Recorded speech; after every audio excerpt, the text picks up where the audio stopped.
क्रिस्का recording studio एकंगर सराय।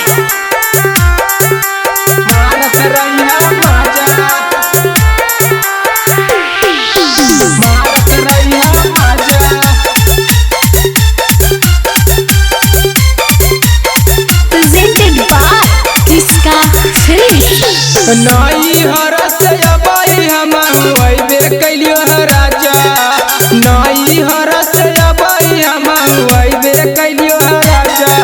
साड़ी खोले 10 जनमा पीरू मारत रहिया माजा, साड़ी खोले 10 जनमा पीरू मारत रहिया माजा। टाइम से टाइम ना हो तो टाइम पर दे देबो राजा, टाइम से टाइम ना हो तो टाइम पर दे देबो राजा। साड़ी खोले 10 जनमा पीरू मारत रहिया माजा, साड़ी खोले 10 जनमा पीरू मारत रहिया माजा, मारत रहिया माजा, मारत रहिया माजा। साड़ी खोले 10 जनमा पीरू मारत रहिया माजा।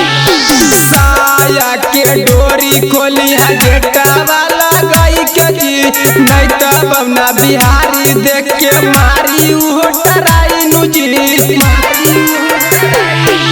साया के डोरी खोली है गेटा वाला गई के जी, नहीं तो बमना बिहारी देख के मारी उहो टराई नुजी।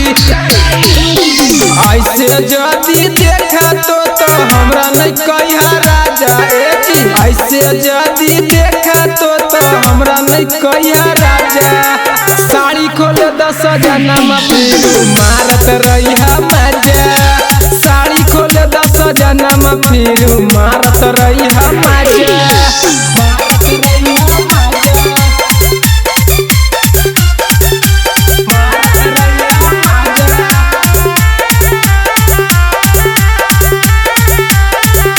क्रिस्का रिकॉर्डिंग स्टूडियो एकंगर सराय। राइटर रविकांत रसीला हो जाइतो जींस ढीला नची, इतना माजा मारा होता हो जाइता गीला नची। राइटर रविकांत रसीला हो जाइतो जींस ढीला नची, इतना माजा मारा होता हो जाइता गीला नची। रवि प्रेमी मारे में माजा तोड़ देलखिन ना दुनिया, रवि प्रेमी मारे में माजा तोड़ देलखिन ना दुनिया। साड़ी खोले 10 जनमा पीरू मारत रहिया माजा, साड़ी खोले 10 जनमा पीरू मारत रहिया माजा। क्रिस्का रिकॉर्डिंग स्टूडियो एकंगर सराय।